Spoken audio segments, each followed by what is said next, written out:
ទំនុកដំកើងជំពូកទី6 អោព្រះយេហូវ៉ាអើយសូមគុំបន្ទោសទូលបង្គំក្នុងការដែលទ្រង់ខ្ញាល់ហើយកាលណាទ្រង់មានប្រហារតីខុសខើនោះសូមកុំចាញ់ផ្ចាលទូលបង្គំឡើយអោព្រះយេហូវ៉ាអើយសូមប្រោសមេត្តា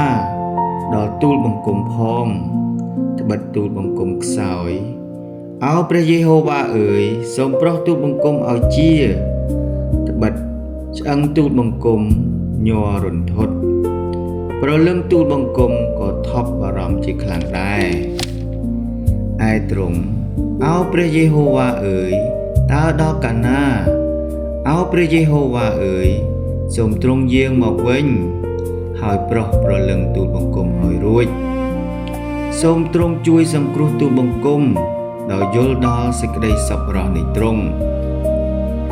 ត្បិតក្នុងមរណភាពគ្មានសេចក្តីនឹកចាំពីទ្រង់ទៀតឡើយនៅឋានឃុំប្រលឹងមនុស្សស្លាប់នោះតើអ្នកណានឹងសរសើរដល់ទ្រង់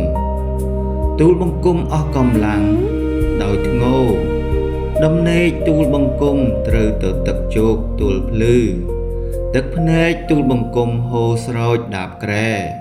ភ្នែកទូលបង្គំស្រវាំងទៅដោយថប់ព្រួយក៏ទៅជាចាស់ដោយព្រោះពួកដែលតតាំងនឹងទូលបង្គំណែអស់អ្នកដែលប្រព្រឹត្តអំពើទុច្ចរិតអើយចូលថយចេញពីអញទៅត្បិតព្រះយេហូវ៉ាទ្រង់បានស្ដាប់សំឡេងអញយំ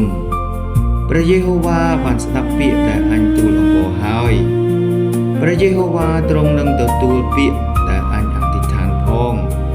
អស់ពួកខ្មាំងសត្រូវរបស់អញនឹងត្រូវមានខ្មាស់ហើយថប់បារម្ភជាខ្លាំងគេនឹងថយចេញ